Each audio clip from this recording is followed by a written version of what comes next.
Hello दोस्तों, स्वागत है आपका आपके पसंदीदा यूट्यूब प्लेटफॉर्म नोट्सबुक आईएएस पे। दोस्तों, हम लोग देखेंगे आज का जो आर्टिकल है वो है कि क्या कोई व्यक्ति अपना धर्म चेंज कर ले, ठीक है, तो उसको रिजर्वेशन मिलेगा या नहीं मिलेगा, या ऐसा संविधान में कोई प्रावधान है जिसके तहत धर्म बदलने के बावजूद भी उसको रिजर्वेशन दिया जाएगा। जैसे मेरे कहने का मतलब ये है कि अगर कोई person S C S T से है, ठीक है, एस सी एस टी से है और वह धर्म परिवर्तित करके, जैसे वह धर्म कन्वर्ट कर लेता है, ईसाई हो जाता है, तो अगर ईसाई चला गया, ईसाई या अनदर कोई भी धर्म अगर कन्वर्ट कर मतलब धर्म में हो गया, इवन जो एस सी एस टी है वो तो आपको हिंदू धर्म में देखने को मिलेगा, लेकिन उससे अलग अगर कोई धर्म हुआ कन्वर्ट कर रहा है अपने आप को, तो उसमें जाने पर उसको आरक्षण नहीं मिलेगा, ठीक है। यानी S C S T act के तहत जो उसको विशेष लाभ, विशेष आरक्षण मिलता था, वो लाभ नहीं मिलेगा। क्यों?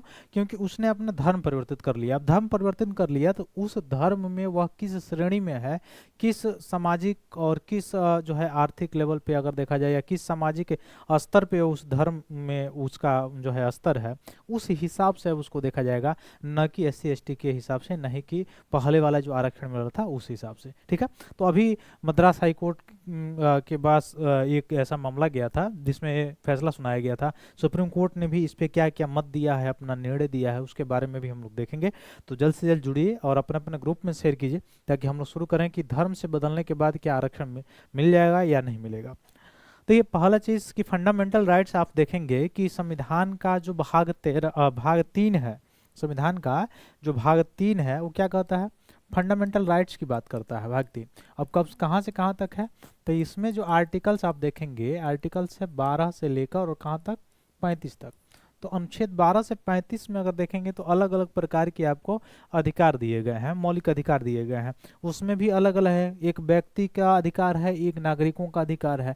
व्यक्ति का मतलब कोई भी पर्सन हो, चाहे वो विदेशी हो चाहे वो देशी हो, या देशी का मतलब कि विदेशी हो चाहे वो भारत का नागरिक हो, और एक जो है वो केवल और केवल नागरिक ही हो भारत का, उसको दिया गया है। तो वो ये आगे हम लोग पढ़े भी होंगे कौन कौन सा दिया गया है। तो 12 से 15 में तो मौलिक अधिकार की बात की गई है। इसमें भी धर्म की स्वतंत्रता के बारे में अगर आप बात करेंगे तो धर्म की स्वतंत्रता के बारे में आर्टिकल 25 से जब आगे आप पढ़ना शुरू करेंगे तो 25 से लेकर और 30 तक ये अब टोटल इसी के बारे में बात करता है, ठीक है, धार्मिक स्वतंत्रता के बारे में बात करता है। तो ये सारी चीजें, अगर कोई व्यक्ति, क्या कोई व्यक्ति कोई धर्म अपना सकता है कि उसके लिए वो स्वतंत्र है? तो बिल्कुल स्वतंत्र है।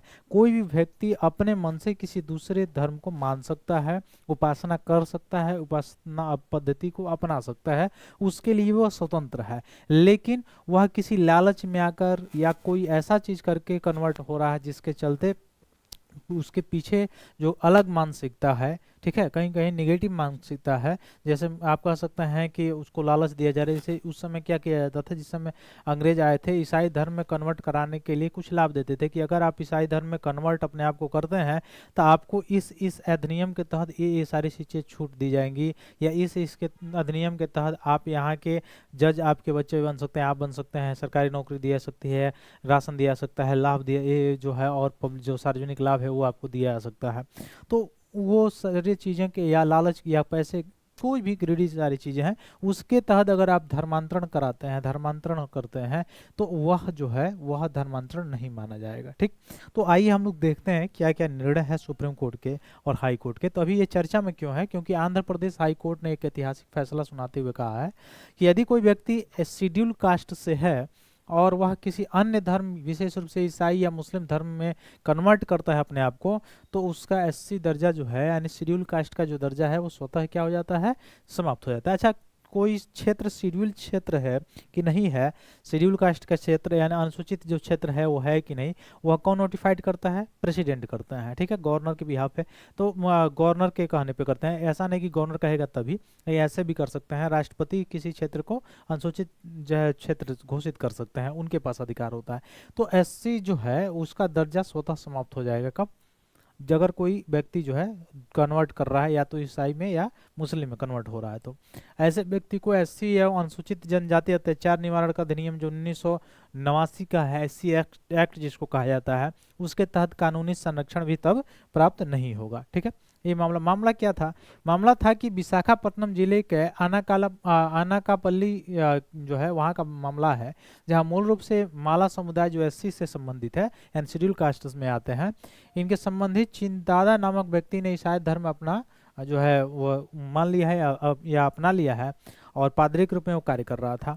अब इसने क्या किया, अकल्ला रामी रेड्डी नामक व्यक्ति पर जाति सूचक गालियां देने का आरोप लगाया, यानी SC/ST एक्ट 1989 वाला है उसको लगाने के लिए।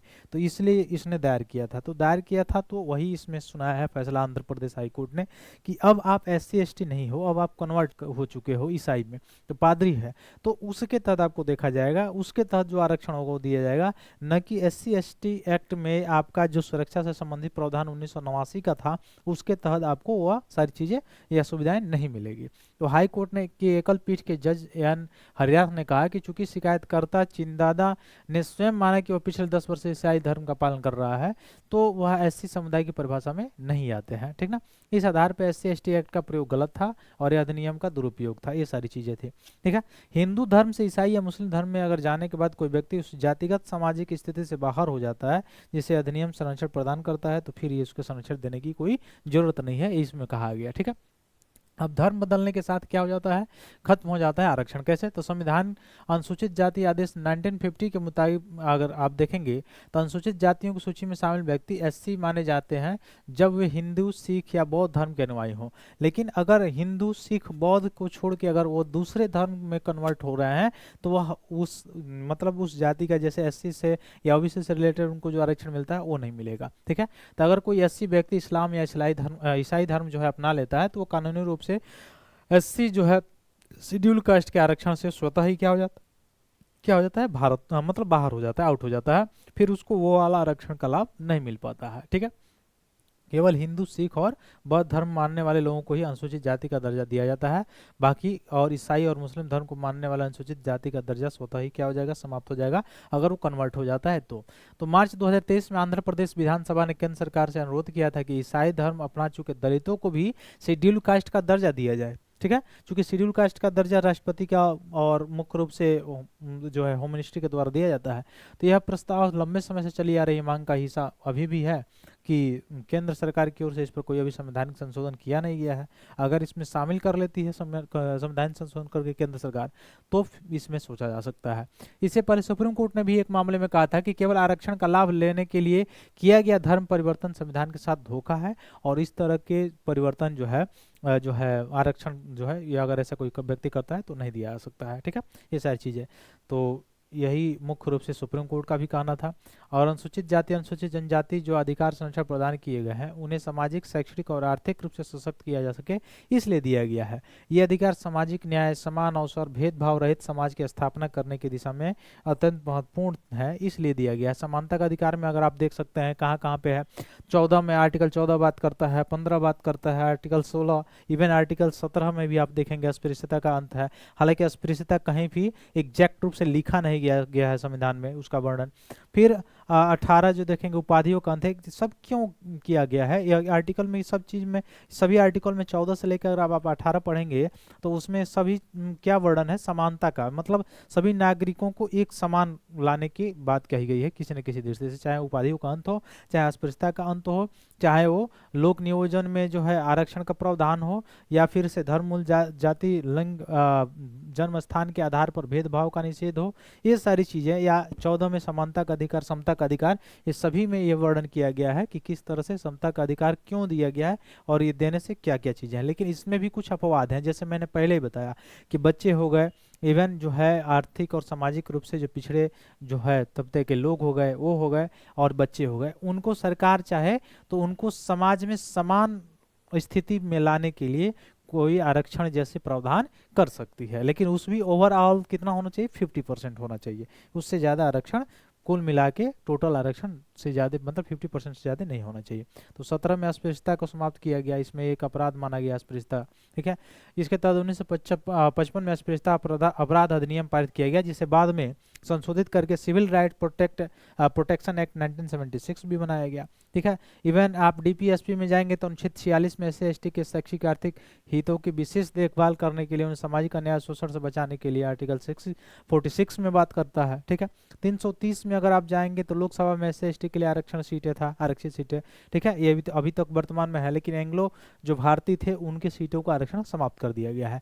332 में राज्य विधानसभा में से एसटी के लिए आरक्षित जो सीटें हैं उसकी बात करता है। 243D 243T पंचायत और नगर पालिकाओं में एससी एसटी के लिए जो आरक्षण का प्रावधान है, ये प्रावधान सारी चीजें की गई हैं, ठीक है। इसके लिए national commission of schedule caste बनाया गया, आर्टिकल 338 में है, ठीक है। और कैसा है, संवैधानिक आयोग है, तो 2004 से कार्यरत है। किस तरह से जोड़ा गया ये किस संवैधानिक संशोधन हो, ये आप लोग बताएंगे। राष्ट्रीय अनुसूचित जनजाति आयोग national commission for scheduled tribes जो है, ये भी संवैधानिक आयोग है, आर्टिकल 338 के द्वारा जोड़ा गया, ठीक। ओबीसी के लिए आप देख सकते हैं कि ओबीसी आयोग बनाया गया आर्टिकल 338 जोड़ के, ठीक है, 102वां संवैधानिक संशोधन के द्वारा। तो ये सारी चीजें कुछ की गई है जो मुख्य रूप से क्या करता है, समाज में समानता के। इवन आप देख सकते हैं कि वन अधिकार अधिनियम 2006 में लाया गया। क्यों लाया गया, इसके लिए कि जो सामुदायिक लोग, जो एसटी से संबंधित जो लोग हैं, समुदाय के जो लोग हैं, जो जंगल में रहते हैं, वनों में रहते हैं, उनकी भूमि पर अधिकार, निवास, आजीविका, पारंपरिक अधिकार के लिए ये सारे एक्ट लाए गए हैं। फॉरेस्ट राइट एक्ट 2006 लाया गया, श्रम बेरोजगार कानून लाया गया, रोजगार कानून लाया गया, ठीक है।